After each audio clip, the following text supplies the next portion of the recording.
किशोरी लाल जी के बेटे राघव की शादी की बात जगह जगह चल रही थी, लेकिन किशोरी लाल जी को कोई लड़की पसंद ही नहीं आती थी। और उसकी एक ही वजह थी, किशोरी लाल जी का लालची होना। उनको लड़की वालों से मोटा दहेज चाहिए था और इसी चक्कर में एक दिन वो एक बहुत पैसे वाले के घर अपने बेटे का रिश्ता लेकर पहुंचे। उस आदमी का नाम था ओम प्रकाश। देखिए किशोरी लाल जी, मेरी एक ही बेटी है और मेरी सारी संपत्ति जायदाद सब कुछ मेरी बेटी नैना का ही है। पापा, नाम से लगता है बहुत खूबसूरत होगी। कितना अच्छा नाम है ना, नैना। ओ, वैसे बात तो सही है आपकी। अब इतना पैसा है, जमीन जायदाद है, इकलौती बेटी, आप भी क्या करेंगे? सब कुछ उसे ही देंगे ना। बिल्कुल ठीक पहचाना आपने। बस बेटी की शादी और सारी जायदाद उसके नाम। पापा, बिना देखे हाँ कर दीजिए ना। इतना अच्छा रिश्ता फिर कहाँ मिलेगा? माला माल हो जाएंगे हम। मैं अपनी बेटी को बुलाता हूँ। अरे नहीं नहीं नहीं नहीं, आपकी बेटी का नाम नैना है, सुनकर ही लगता है बहुत सुंदर होगी। रहने दीजिए अंकल, मैं तो आपकी बेटी के नाम से ही इतना खुश हो गया हूँ कि उसे बिना देखे शादी करने को तैयार हूँ। अब तो मैं उसका चेहरा सीधे शादी के बाद ही देखूंगा। और इस तरह राघव नैना का चेहरा नहीं देखता और उससे शादी कर लेता है।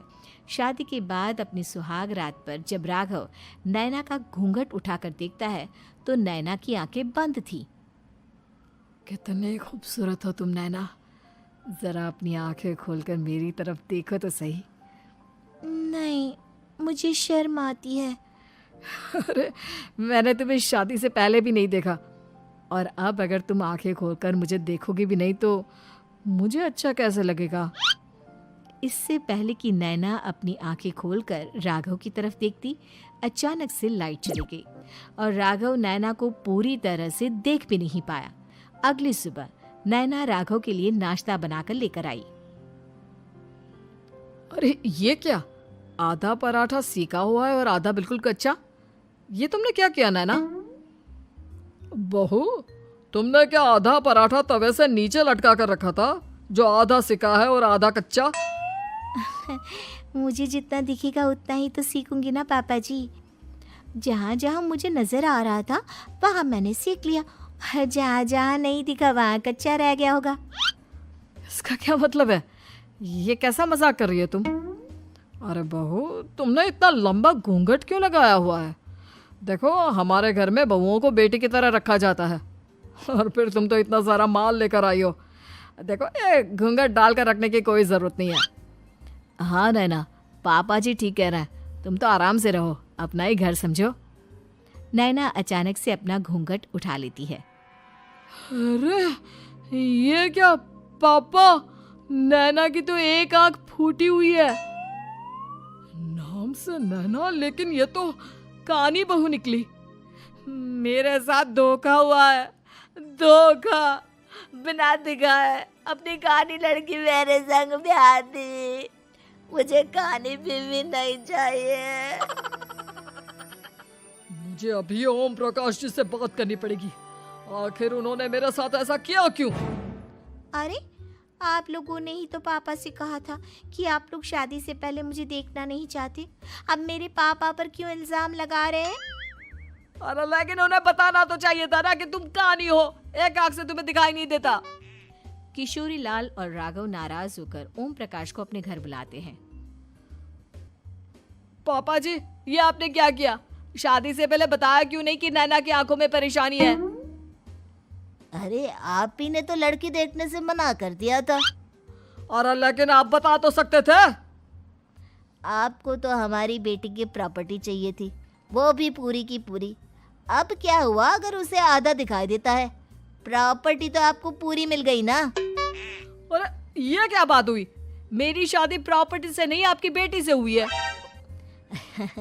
अब ये तो पहले सोचना चाहिए था, तब तो मेरी प्रॉपर्टी देखकर तुम्हारी जुबान लप लपा रही थी। लेकिन मैं कानी लड़की को अपनी बीवी बनाकर नहीं रख सकता। पापा, कुछ करिए ना आप। हाँ, करता हूँ। देखिए ओम प्रकाश जी, आप हमारे साथ ऐसा नहीं कर सकते। और तुम देखो, अगर तुमने मेरी बेटी से शादी तोड़ी ना तो जो भी प्रॉपर्टी मैंने तुम्हें दी है वो तो पूरी की पूरी वापस ले ही लूँगा और आधी प्रॉपर्टी तुम्हारी भी लूँगा। अरे मेरी आधी प्रॉपर्टी भला क्यों लेंगे आप?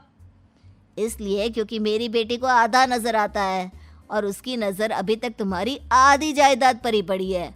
अब तुम उसे घर से निकालोगे तो कुछ तो लेकर जाएगी ना। और अगर हम आपकी बेटी को अपने घर की बहू बनाकर रखे तो?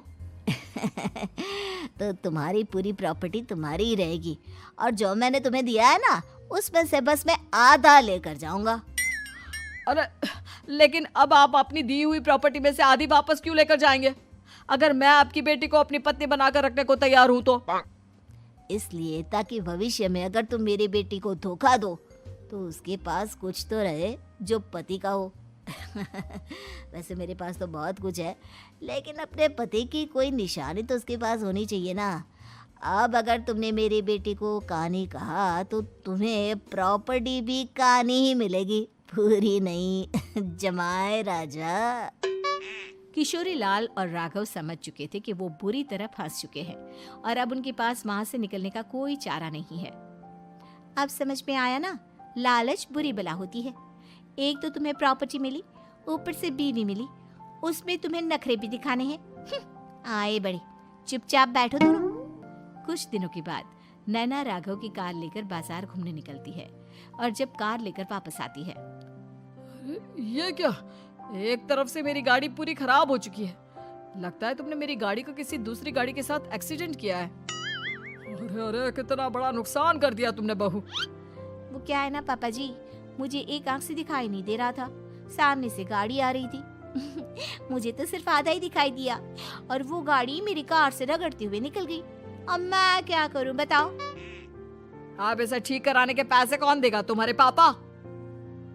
तुमने मुझसे इस तरह से बात की? अभी रुको। नैना राघव की शिकायत ओम प्रकाश को कर देती है।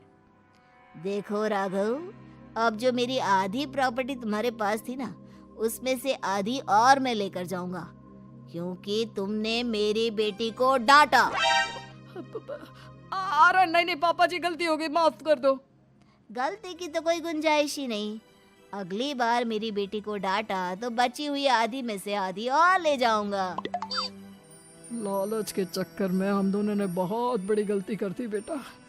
एक तो तुम्हें कानी बहू मिली और ऊपर से जो माल मिला वो भी काना।